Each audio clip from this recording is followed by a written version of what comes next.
Hello guys, അപ്പോൾ ഇന്ന് നമ്മൾ കർക്കിടകവാവിൻ്റെ തൊട്ട് തലേ ദിവസമാണ്. നമ്മൾ ഈ ഒരു സമയത്ത് അകത്ത് വെച്ച് കൊടുക്കുന്നൊരു ചടങ്ങായിട്ട് നടത്തുന്നുണ്ട്. അകത്ത് വെച്ച് കൊടുക്കുന്ന ചടങ്ങ് തൊട്ടൊരു ചടങ്ങുണ്ട്. അപ്പോൾ അതിൻ്റെ പിന്നാമ്പുറ കാഴ്ചകളാണ് ഞാൻ വ്ലോഗ് എടുക്കണമെന്ന് വിചാരിച്ചതല്ല, കാരണം ഇതിനെപ്പറ്റി ആധികാരികമായിട്ട് പറയണമെന്ന് എനിക്കറിയത്തില്ല. അപ്പോൾ നമ്മൾ പിതൃക്കൾക്ക് വേണ്ടിയിട്ട് ചെയ്യുന്ന കേട്ടോ. അതായത് നമ്മൾ സന്ധ്യാസമയത്ത് നിലവിളക്കൊക്കെ കൊളുത്തി ഒരു റൂമിൽ, ഒന്നെങ്കിൽ ഒരു റൂമിലായിരിക്കാം പൂജ റൂം ഉണ്ടെങ്കിൽ അങ്ങനെ, അല്ലെങ്കിൽ നമ്മുടെ വീട്ടിലേതെങ്കിലും ഒരു റൂമിൽ.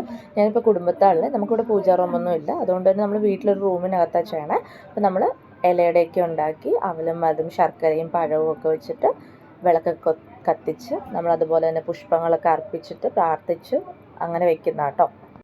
ഇവിടെ അപ്പൂപ്പൻ ഉണ്ടായിരുന്ന കാലത്തൊക്കെ അപ്പൂപ്പനാണ് ഇതിനൊക്കെ ഭയങ്കര താല്പര്യമായിരുന്നു കേട്ടോ. ഇതൊക്കെ എടുത്തൊരുക്കുന്നൊക്കെ അപ്പൂപ്പനായിരുന്നു. ഇപ്പോൾ അപ്പൂപ്പനില്ല, അപ്പൂപ്പൻ പോയിട്ട് ഇപ്പോൾ ഒരു 4-5 വർഷമാവുന്നു. അതുകൊണ്ട് തന്നെ അച്ഛനാണ് വീട്ടിൽ ഇങ്ങനെയുള്ള കാര്യങ്ങളൊക്കെ ചെയ്യുന്നത്. ഇതെല്ലാം എടുത്തൊരുക്കി വെക്കുന്ന അച്ഛനാണ്. ദാഹമായിട്ട് വെക്കുന്നത് അച്ഛൻ തന്നെയാണ് കേട്ടോ. അപ്പോൾ നമ്മളെല്ലാം എടുത്തൊരുക്കി വെക്കുന്നതൊക്കെ കാണുവാണ്. ഞാനുണ്ട്, ആരും ഉണ്ട്. അപ്പോൾ നമ്മളതൊക്കെ കണ്ടുകൊണ്ടിരിക്കുക. അതിൻ്റെ ഇടയ്ക്ക് ചെറുപഴം ഉണ്ടായിരുന്നു. അപ്പോൾ അത് കണ്ടപ്പോഴത്തേക്കും ആരുവിന് വേണമെന്ന് പറഞ്ഞു. അപ്പോൾ അച്ഛൻ ദാഹം വെക്കാനുള്ളടുത്ത് മാറ്റി വെച്ചിട്ട് ആരുവിന് 2 പഴം കൊടുത്ത് ആരും അതൊക്കെ എടുത്ത് കഴിക്കുക കേട്ടോ. അപ്പോൾ നമ്മളങ്ങനെ എല്ലാം എടുത്തൊരുക്കി ഒരു റൂമിനകത്ത് വെച്ചിട്ട് 10 മിനിറ്റ് നമ്മൾ റൂം ക്ലോസ് ചെയ്തിട്ട് പുറത്ത് മാറി നിൽക്കും. 10 മിനിറ്റ് കഴിയുമ്പോൾ അവർ വന്നത് കഴിച്ചു എന്നാണ് നമ്മളുടെ വിശ്വാസം. അപ്പോൾ ഞാൻ സത്യം പറഞ്ഞാൽ വ്ലോഗ് എടുക്കണമെന്ന് വിചാരിച്ചതല്ല. എനിക്കിതിനെപ്പറ്റി പറയാൻ സീരിയസ്ലി എനിക്ക് അറിയത്തില്ല. അപ്പോൾ വ്ലോഗ് എടുക്കണമെന്ന് വിചാരിച്ചതല്ല. പിന്നെ ഞാൻ പെട്ടെന്ന് വിചാരിച്ചു എങ്കിൽ അതൊരു വ്ലോഗ് ആക്കാമെന്ന് വിചാരിച്ച് അങ്ങനെ എടുത്തതാണ്.